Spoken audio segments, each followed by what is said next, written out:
شفاعات وهذا مطلبي يا نبي.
Allah berfirman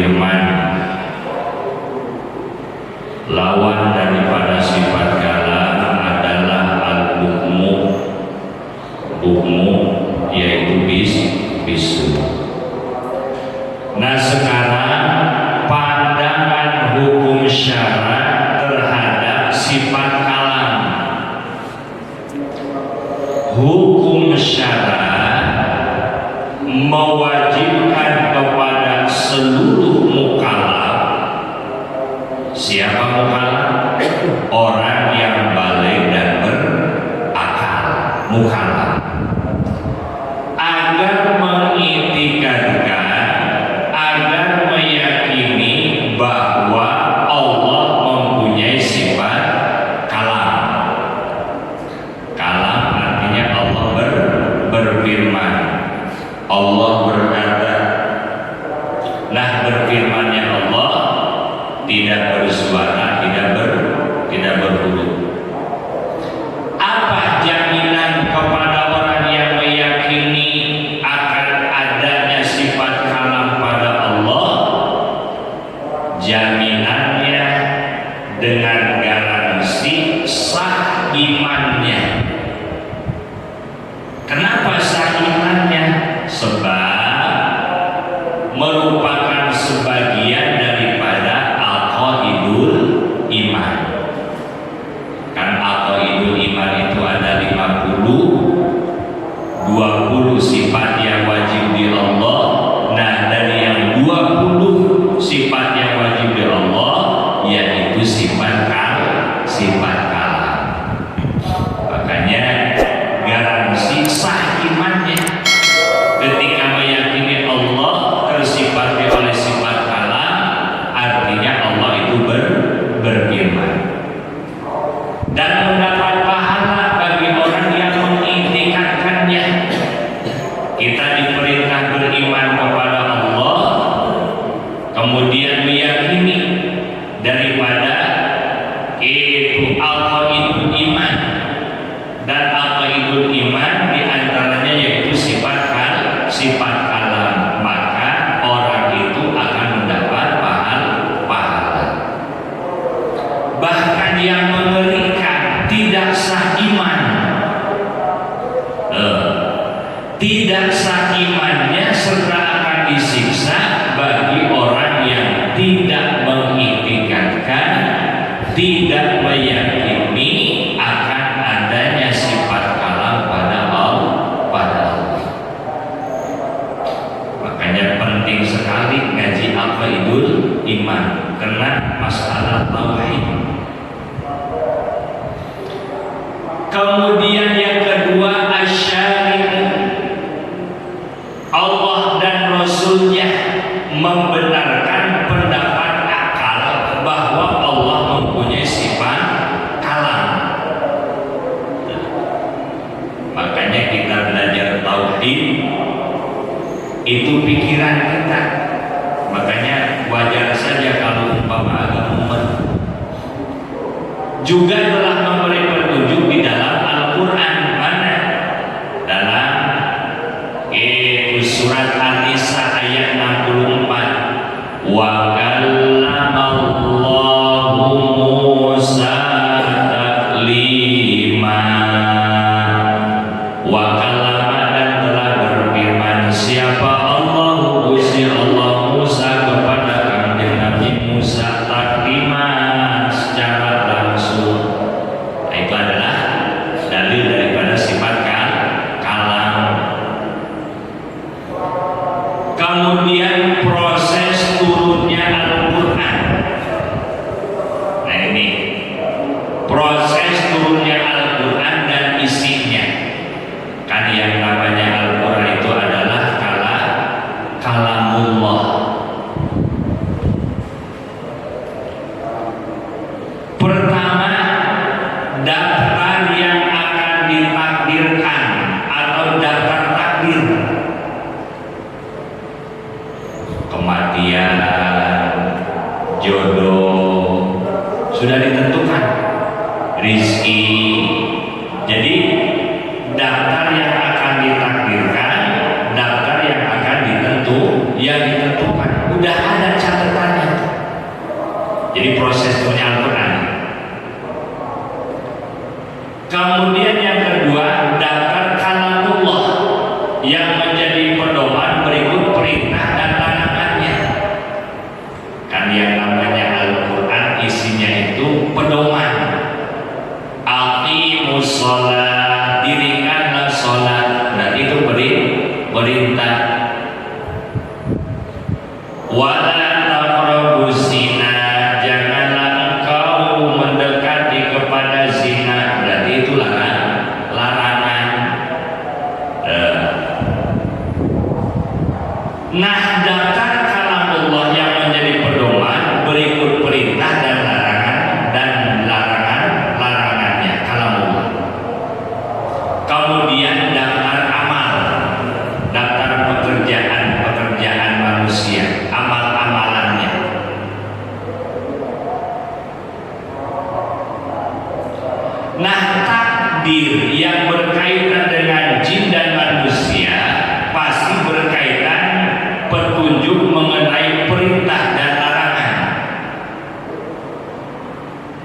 wa ma umiru illa liya'budullah wa ma khalaqtul jinna wal insa illa liya'budun.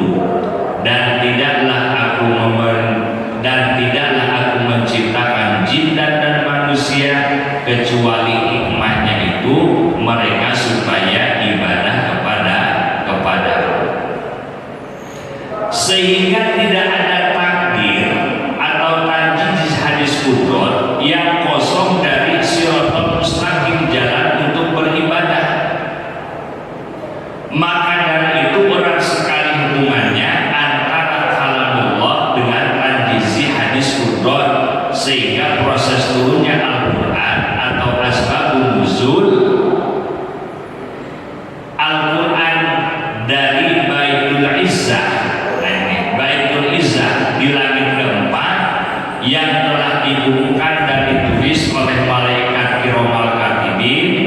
Kemudian Al-Quran diturunkan ke dunia melalui atau bersamaan dengan kejadian-kejadian manusia di zaman Kanjeng Nabi Muhammad Sallallahu Alaihi Wasallam. Jadi Al-Quran itu turun sesuai daripada kejadian-kejadian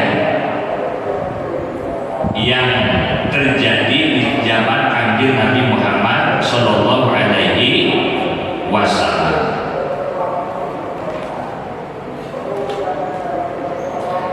Sehingga turunnya Al-Quran memakan waktu kurang lebih 23 tahun, 13 tahun di Mekah karena membereskan masalah akidah, kemudian 10 tahun di Madinah. Karena disesuaikan dengan takdir agar menjadi pedoman sampai hari kiamat. Sehingga tidak ada kejadian di zaman setelah Kanjeng Nabi Muhammad SAW yang tidak masuk ke dalam hukum Al-Quran. Jadi udah lengkap semua. Masalah ibadah udah dijelaskan. Kemudian masalah muamalah seperti jual beli, sewa, nah itu dalam muamalah. Kemudian masalah jinayah, misalkan ada orang yang membunuh, ada orang yang itu nonjok orang lain. Kemudian munakahah, masalah pernikahan, peribadahan, ekonomi, tata negara dan perkawinan, atau hukum-hukum alam seperti teknologi, ilmu pasti, ilmu astronomi atau perbintangan, dan semuanya termasuk dan tercermin dalam Al-Quran. Jadi lengkap, ya. Jadi lengkap semuanya terkandung dalam Al-Quran. Jadi Al-Quran lamanya waktu turunnya itu kurang lebih 23 tahun sesuai kejadian-kejadian manusia di zaman Kanjeng Nabi Muhammad Sallallahu Alaihi Wasallam. Dengan tidak disekaligus-kannya penurunan Al-Quran sebagaimana kitab-kitab yang lain, tapi dengan cara dikondisikan dengan berbagai peristiwa. Jadi berangsur-angsur turunnya Al-Quran itu sesuai dengan peristiwa, memakan waktu selama 23 tahun. Maka Al-Quran disebut pedoman bagi seluruh umat manusia dan jin sampai kapan? Sampai hari kiamat. Hada basairul linnasi huda. Ini adalah Al-Quran sebagai pedoman petunjuk bagi manusia. Ayat Al-Quran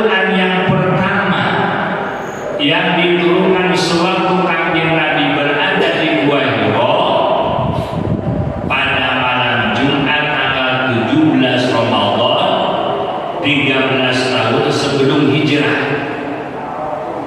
Berarti di mana nih? Di Mekah. Ketika usia Kanjeng Nabi 40 tahun. Jadi ayat yang pertama yaitu surat Al-Alaq ayat 1 sampai dengan 7. Iqra bismi rabbikal ladzi khalaq khalaqal insana min 'alaq Iqra wa rabbukal akram alladzi 'allama bil qalam 'allamal insana ma lam ya'lam. Nah, itu adalah ayat yang pertama turun kepada Kanjeng Nabi Muhammad sallallahu alaihi wasallam, yaitu surat Al-Alaq ayat 1 sampai 7. Kemudian terus turun Al-Quran, dan ayat yang terakhir yaitu surat Al-Maidah ayat 3. Al-yawma akmaltu lakum dinakum wa asmamtu alaikum ni'mati wa raditu lakumul Islam dinan. Itu ayat yang terakhir turun. Jadi kalau yang pertama, ayat yang pertama surat Al-Alaq, kemudian ayat yang terakhir surat Al-Maidah ayat 3. Al-yawma akmaltu lakum dinakum.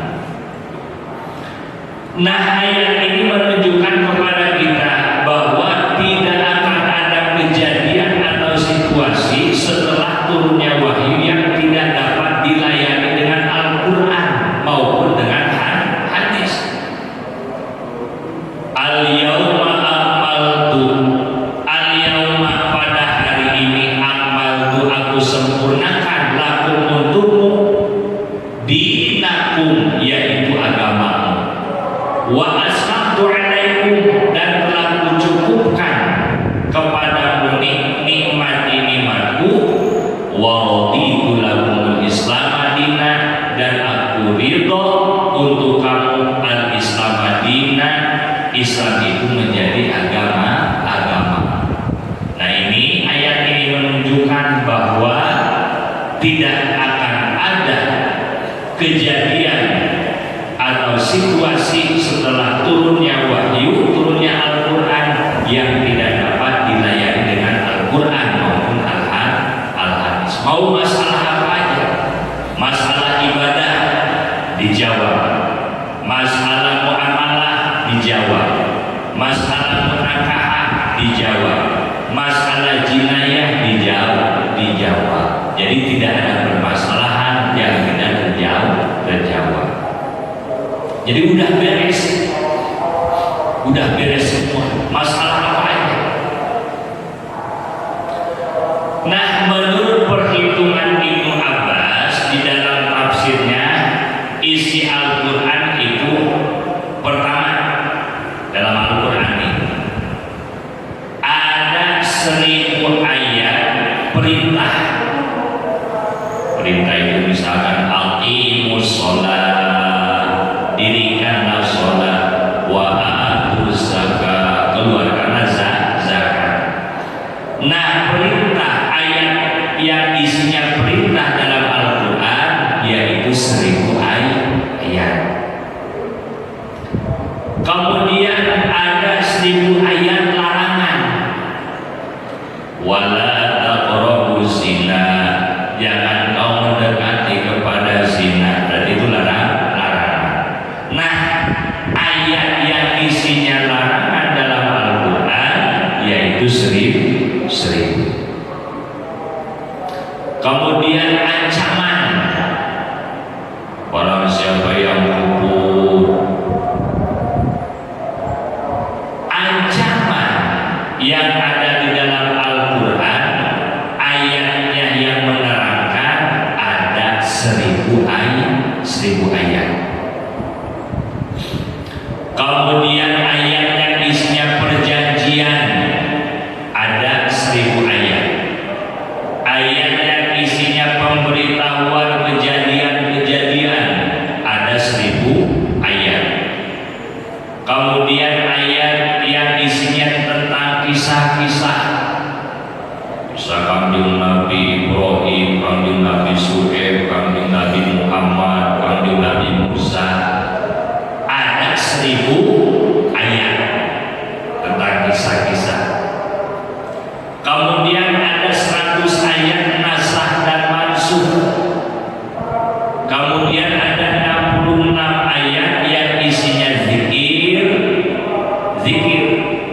doa, Rabbana hab lana min azwajina wa dzurriyyatina qurrata a'yun waj'alna lil muttaqina imama, doa.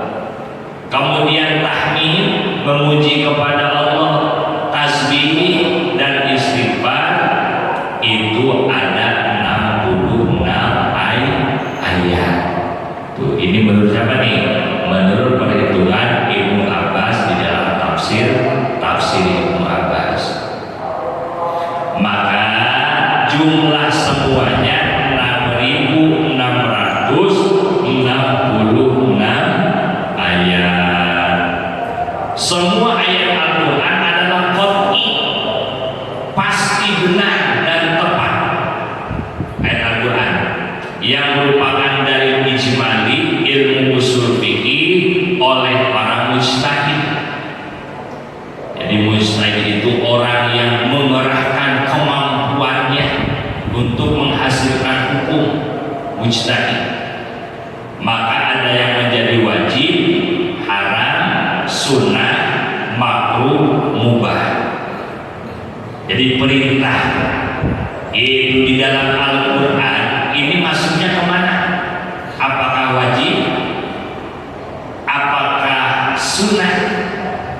Nah, nanti itu oleh para mujtahid. Aqimus sholata wa atuz zakah. Aqimus sholat, dirikanlah oleh kamu sholat, wa atuz zakah, dan keluarkanlah oleh kamu zakat. Nah, para mujtahid, jadi mujtahid itu luar biasa otaknya yang cemerlang mengelola ayat tersebut, karena kalimat pada ayat tersebut merupakan amar mutlak atau perintah mutlak, maka hukumnya menjadi wajib. Aqimus sholat, dirikanlah sholat, berarti itu perintah. Yang disebut amar mutlak. Oh, karena amar mutlak, maka hukumnya menjadi wajib. Berarti sholat wajib, zakat wajib. Dan firman Allah, wa minal laili fatahajjad bihi nafilatan lak, dan dari sebagian malam bertahajudlah kamu sebagai ibadah sunnah. Asa ayat asaka rabbuka maqaman mahmuda, mudah-mudahan Allah menjadikan kepadamu derajat, mengangkat derajat yang terpuji. Nah, wa minal laili, sebagian malam, fatahajjad, maka bertahajudlah kamu. Berarti itu perintah. Nah, perintah ini apakah wajib, apakah sunnah? Oleh para mujtahid disebutkan karena perintah atau amar itu diulang, maka hukumnya menjadi mubah atau boleh saja. Karena yang mengelola dan cara mengolahnya berbeda-beda, maka sering terdapat perbedaan pendapat. Hal itu tidak menjadi apa-apa, karena hukum fikih adalah dhon, persangkaan, tetapi dengan dalil yang qat'i, dalil pasti, hanya Allah yang Maha tahu atas kebenaran pendapat para mujtahid. Jadi wa minal laili fatahajjad bihi, bertahajudlah kamu sebagian malam, maka itu isinya adalah jadi sunnah. Al-Fatihah. Bismillahirrahmanirrahim. Iya kan? Surat al-Fatihah. hasanah wa fil akhirati hasanah wa qina adzabannar. Sallallahu alaihi wa sallam. Alhamdulillahirabbil alamin. Sallallahu